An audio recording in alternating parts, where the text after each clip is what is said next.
Look inside yourself, Rosemary.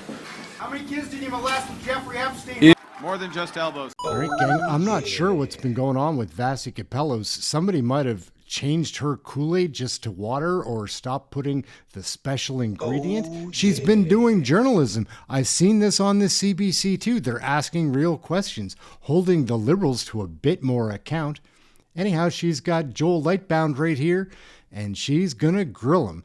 Every question she asks, it keeps escalating. She's making him answer the tougher questions. It's an interesting look. I prefer this version of Vasi for sure. Classy Vasi. Joel Lightbound. I don't know about this guy. He's soft-spoken, but I find them all very sneaky and deceptive. They're messing with Canada Post. Let's take a look. Hey, that's something everyone can enjoy.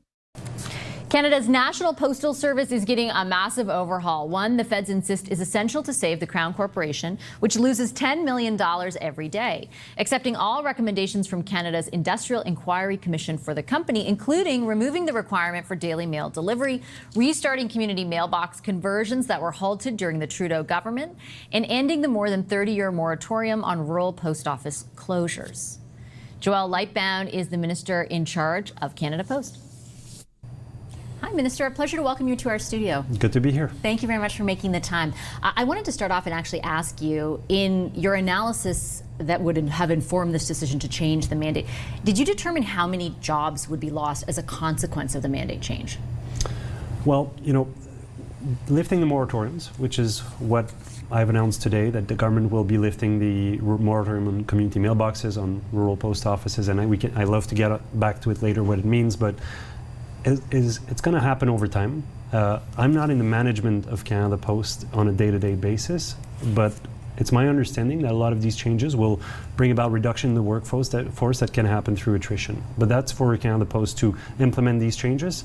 But I think the bottom line for me as minister responsible for Canada Post is I see a corporation that offers an essential service to Canadians, that Canadians care about, that provides a lifeline to rural, remote, Indigenous communities across the country, but that has been losing money, left, right, and center over the last 5 years. It's lost $5 billion since 2018.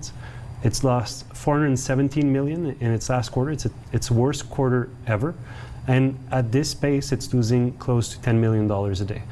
Canadians can't be footing the bill forever. It needs to stop. We need to get the corporation on a stable financial footing. So that's really what's motivating the announcement we're making today. And I do understand the economic imperative, but I think the wider context is significant as well, insofar as they're in the middle of a collective bargaining process with the union. The union, for example, in this case says that, by doing what you're doing, that lifeline you talked about to 4,000 rural post offices, that you're going to be killing that lifeline, and jobs will be lost as a consequence. That's what the union is saying. Well, and on rural post offices, nothing could be further from the truth. To understand, the moratorium was imposed in 1994. It's got a static list that has not changed for the last 30 years. That's got close to 4,000 locations.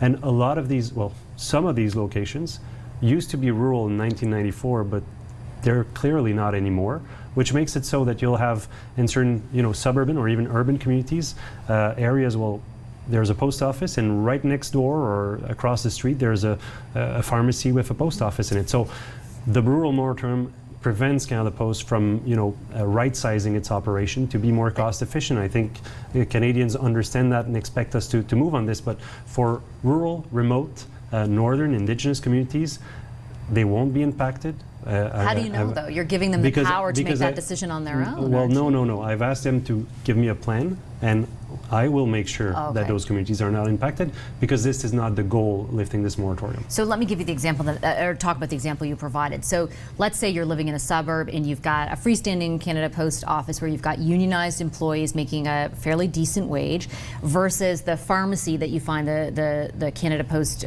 sort of location in, that pharmacy employees staff. If you close the Canada Post office there because it's cheaper, because you don't have to pay people in the pharmacy, that is by its very nature a job reduction. I understand that you're deferring to Canada Post on the management of that, but you're making a very consequential decision in the middle of a collective bargaining process involving one of this country's biggest unions. Well, and it is a collective bargaining process that's lasted 20 months. I don't think, I think Canadians expect us and have given us a mandate to make the hard decisions, not to push them back to tomorrow or the day after tomorrow or years later.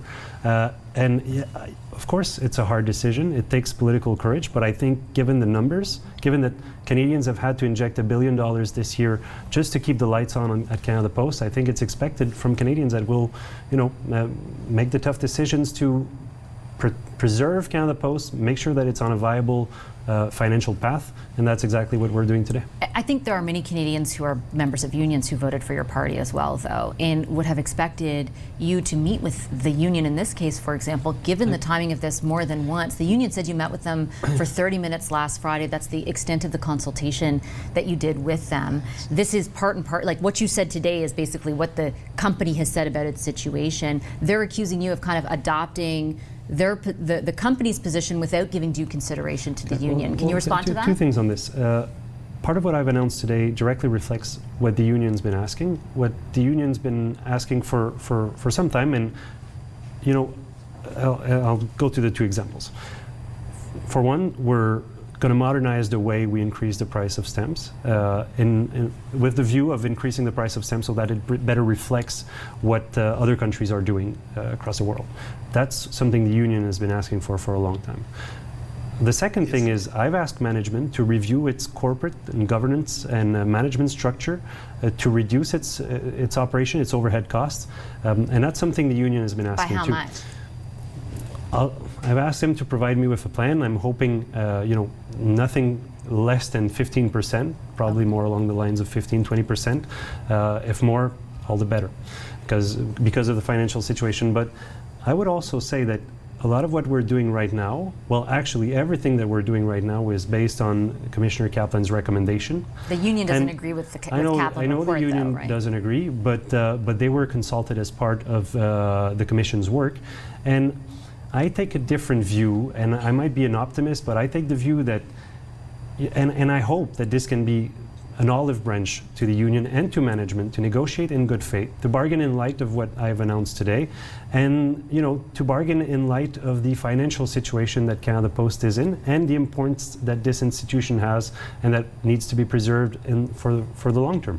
Can you understand how the union would feel, though, like you're kind of cutting them off at the knees in the middle of this collective bargaining process? Like you're essentially saying to Canada Post, like all the things that they have asked for, the conditions that they have put forward to the union about why they can't give them the raises they want or the conditions they want, like you agree with and you substantiate, and this is in the middle of that process, and then they feel like you didn't give them due consideration. I mean, how many times did you meet with the company versus the union?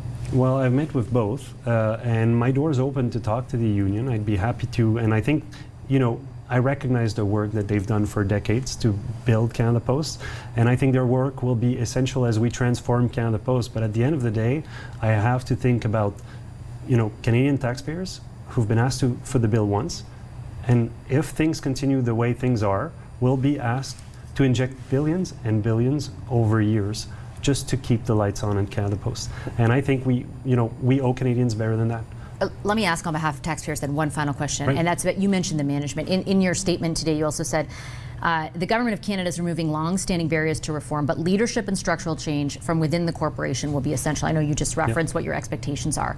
What about with the leadership itself, right? Where many of the workers who are involved in this process right now say, yes, the conditions, the context through which this organization works has definitely changed, but there is culpability at the feet of mismanagement as well in the form of mismanagement. Mm-hmm. Do you think the leadership of Canada Post can stick around? Do you trust them to put into effect what the reforms you're talking about?